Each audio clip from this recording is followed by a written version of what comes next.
କାହାର ରାଣ ଖାଇ ମିଛ କଥା କହିଲେ କେହି ମରିଯାଏ ନାହିଁ, କେବଳ ବିଶ୍ୱାସ ମରିଯାଏ। ଭାଷା ମନୁଷ୍ୟର ବ୍ୟବହାର ଓ ସଂସ୍କାର ପ୍ରକାଶ କରେ, ଚେହେରା ତ କେବଳ ଅଭିନୟ ହିଁ କରେ। ଲୋକମାନେ ଖରାପ ସମୟରେ ସାଥୀ କମ୍ ଦିଅନ୍ତି ଏବଂ ଅଧିକ ଜ୍ଞାନ ଦେଇଥାନ୍ତି। ଯଦି ମଣିଷ ଭଳି କହିବା ନ ଆସେ ତେବେ ପଶୁ ଭଳି ଚୁପ୍ ରହିବା ଶ୍ରେୟସ୍କର। ଯେ ପର୍ଯ୍ୟନ୍ତ ଆପଣ ନିଜକୁ ଉତ୍ସାହିତ ନ କରନ୍ତି କେହି ଆପଣଙ୍କୁ ଉତ୍ସାହିତ କରିପାରିବେ ନାହିଁ।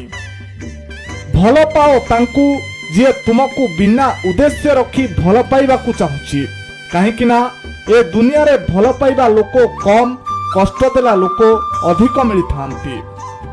କିଛି ଲୋକ ଅନ୍ୟକୁ ବିପଦରେ ପକାଇ ତାହାର ସରଳତାର ସୁଯୋଗ ନେଇ ନିନ୍ଦିତ କରି ଖୁସି ହୋଇଥାନ୍ତି।